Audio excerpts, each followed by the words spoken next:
Hey, gang, there are so many important issues to discuss in today's political, cultural, and economic climate, and I can't discuss them all here. In fact, YouTube and big tech won't let me talk about it all here.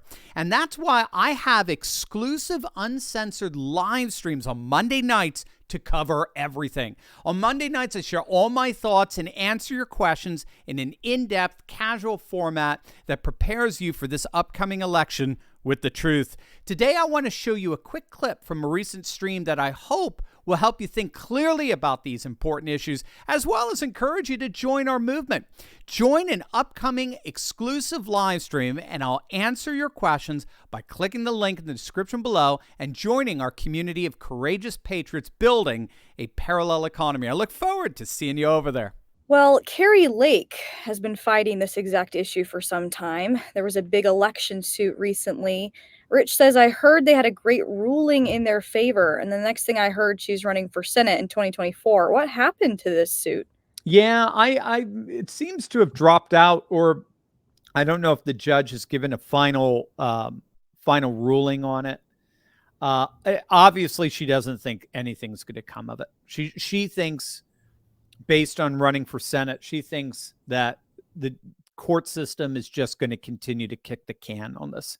They're not going to help us on this. This is something that we have to hold our elected officials accountable to. Courts aren't going to help us, just not. It started with the Supreme Court with the 2020 fiasco.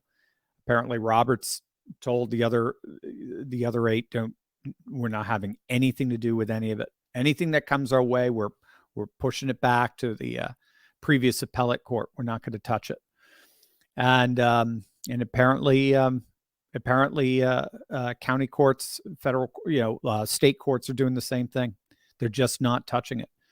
This guy Thompson, if I recall, this judge in Maricopa County, I mean, his rulings have been just utterly pathetic and stupid. Again, it's these straw grasping statements of like, well, they didn't do a very good job of signature verification, but at least they did something akin to signature verification. It was just these dumb rulings when, in point of fact, they didn't follow the law.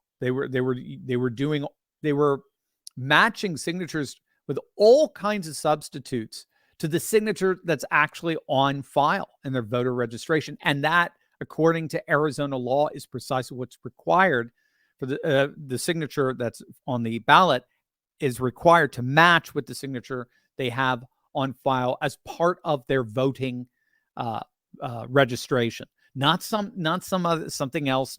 Not some passport or some bill or some other. It's very specific to their voter registration signature. That's the match. They didn't do that, but the judge doesn't care. So I get the sense that Carrie thinks this is a lost cause. That's how I'm interpreting it. I don't remember what happened with Katie Hobbs, but did she ever come back? Yeah, she did. We don't. Apparently, they all went to. We don't know. We don't know. They threw some story at us. One version was she and a few others went to Washington, D.C. For some kind of conference. Again, governors travel all the time. There's no reason to step down temporarily. So there was another view that she was in the hospital. We don't know. To my knowledge, we don't know. Little suspicious, that's all. Yeah. Well, let's talk about the Middle East and a lot going on with lots of wars right now. Tim says, I'm wondering about Putin and his relationship with countries like Iran. If Russia is a country or a Christian state, do they have a responsibility to fight against terrorism? Does Putin believe that this extremism will not eventually come to Russia? Or is he just sitting back and taking a hands-off approach to this conflict? Even if he's too busy with Ukraine, he could condemn Hamas as terrorists. What if I told you there was a small group of investors who wildly outperformed the market? Well, There is, and you know exactly who they are. Corrupt politicians like Nancy Pelosi and establishment senators have been using their security clearances and exclusive knowledge to their advantage in the market for decades now. They know when sales are up. They know what earnings are going to be. They know about legislation, incoming Fed changes, you name it, a whole host of other inside baseball tips that gives them an unfair advantage when picking stocks. When these bigwigs make moves, odds are they know something. But thanks to a little-known SEC database, guess what? We can see what and when these people are buying. Not only do we get to see it in real time, but we get to piggyback on their trades to gain the same advantage for ourselves perfectly legally and ethically. My friend Ross Givens has been tracking insider trading for years, and his recommendations have led to investment returns of over 200%. Some have hit as high as nearly 1,500%. And according to him, there's no better way to beat the market. Now it's your turn. Click on that link below right now and learn how you too can learn to trade like Pelosi. Click on that link and learn how to gain an insider advantage for yourself. No, it's a good question. It's a good question. I've heard Putin's position referred to as sort of the ballet of neutrality between Israel and Palestine. Keep in mind, Russia's very, very good relationship with Bibi Netanyahu. Putin and Netanyahu are very, very close. They have a very good relationship. And he has a very good relationship with Abbas of the Palestinians. He has a very good relationship with the Iranian. Putin is a master geostrategist. He does one of the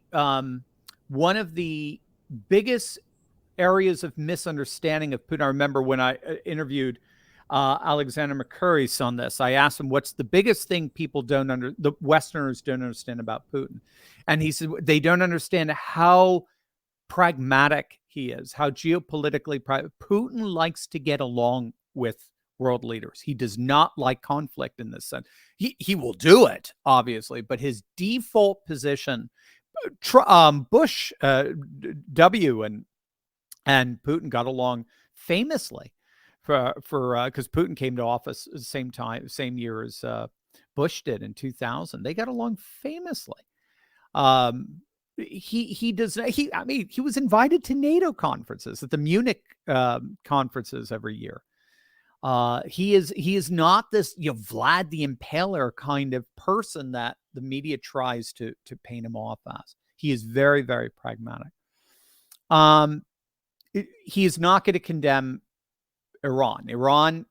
Iran is a very close ally with Russia. That happened during the Syrian civil war in 2011. I talk about it, I think it was the last video today, where I talk about what would happen if Israel attacked Iran. That is not good. Or now even Tucker's thinking it's going to be the United States that attacks Iran. It's a weird thing. It's not a condoning of terror, because Russia's dealt with Chechen terrorism in the past, and he dealt decisively with that by having an active role in the Chechen war, Chechen-Russian war, and now the leader of Chechnya is a very, very pro-Putin leader that Putin more or less installed. So it shouldn't be contrived as being pro-terrorism, but it is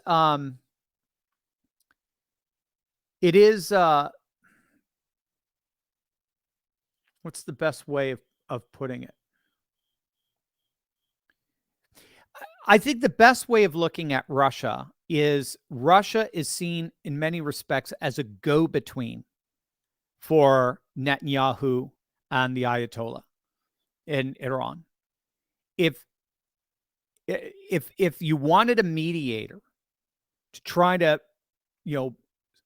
bring tensions down and assuage tensions that are boiling, No one's going to do that better than Russia right now if the two countries are Israel and Iran, because obviously the United States can't.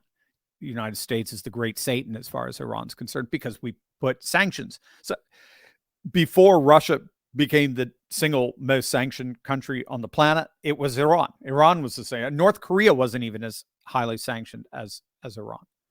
So Russia is playing a very specific kind of geopolitical balance game between Palestinians and Israelis, and between Israelis and Iran, and by implication Hezbollah, the Shiite militant group in Lebanon, as well. Russia has an excellent relationship with all of them, and it's just going to maintain that relationship in order to provide a stabilizing force in a very, very unstable region.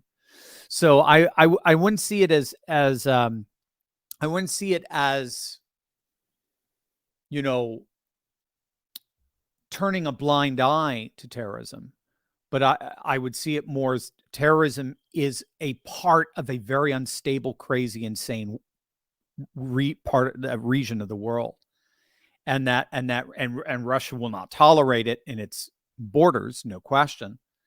But neither will, I mean, Iran's not going to do that with Russia. They depend on Russia big time for both political as well as economic, right now that they're part of BRICS Plus, stability in their nation. So it goes beyond these horrible acts. And again, this is not to minimize what we saw Hamas do. That was pretty horrific. No question about that. They went full ISIS in many respects. And it's very hard to defend. I don't know too many people people are defending the Palestinians, but nobody's defending Hamas and what they did explicitly outside of some major crackpots. So it's part of just the complicated nature of the chessboard that is the Middle East. I hope you enjoyed that clip of my Monday night Insiders Club live stream. Join us live next week by clicking on the link in the description below and joining the coalition of patriots worldwide building a parallel economy to return to our roots of faith, family, and freedom. Click below right now.